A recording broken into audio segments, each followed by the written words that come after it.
りがとうございます。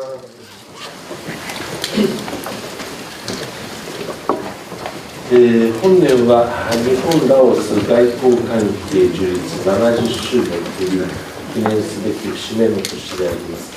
その年に本来国家主席をお迎えできますことは大変意義深く嬉しく、この70周年の機会にお国の政府から愛子内親王殿下に、お国を訪問されたい、このような旨のご招待をいただきました。感謝を申し上げます。日本国といたしましては、法の支配に基づく自由で開かれたインド太平洋の実現に向けて、ラオスをはじめとする ASEAN 諸国との関係を一層重視をいたしてまいります。日本ラオスの包括的戦略的パートナーシップを具体化をし、協力を一層発展させたいと思っております。ขอแจ้งทางนายกรัฐมนตรีอิสิบะสิเยโรที่ได้ต้อนรับข้าพเจ้าในวันนี้จะรู้สึกเป็นเกียรติและดีใจที่ท่านได้ต้อนรับท่านนายกสอนไซที่ผ่านมานั้นได้ปรึกษาเรื่องหลายด้านระหว่างญี่ปุ่นกับลาวในการร่วมมือต่อไปยินดีกับท่านนายกว่า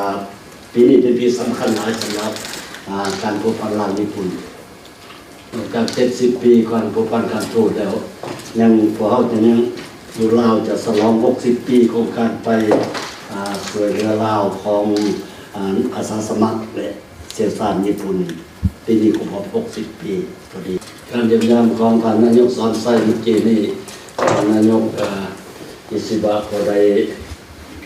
พร้อมกันประกาศยกระดับการร่วมมือลาวญี่ปุ่นขึ้นเป็นมีการตกผลึกยุทธศาสตร์ของการท่านนายกว่าเมื่อกี้นี้พวกเรายินดีและก็เพียงต้อนรับเจ้าหญิงไอโกะของญี่ปุ่นพวกเราดีใจหลายประชาชนได้ยินข่าวก็สิประชาชนลาวที่มีความภูมิใจดีใจที่ได้ต้อนรับเจ้าหญิงมื้อนี้ข้าพเจ้าจะได้เขาเฝ้าสมเด็จเจ้าจักรพรรดินารุฮิโตะข้าพเจ้าจะขอบใจนำเพิ่นเพิ่นจะได้อนุญาตส่งเจ้าหญิงไปเยี่ยมยามลาวはい、報道大使お願いします。ญี่ปุ่นยังได้เอาใจใส่ลาวเอาใจใส่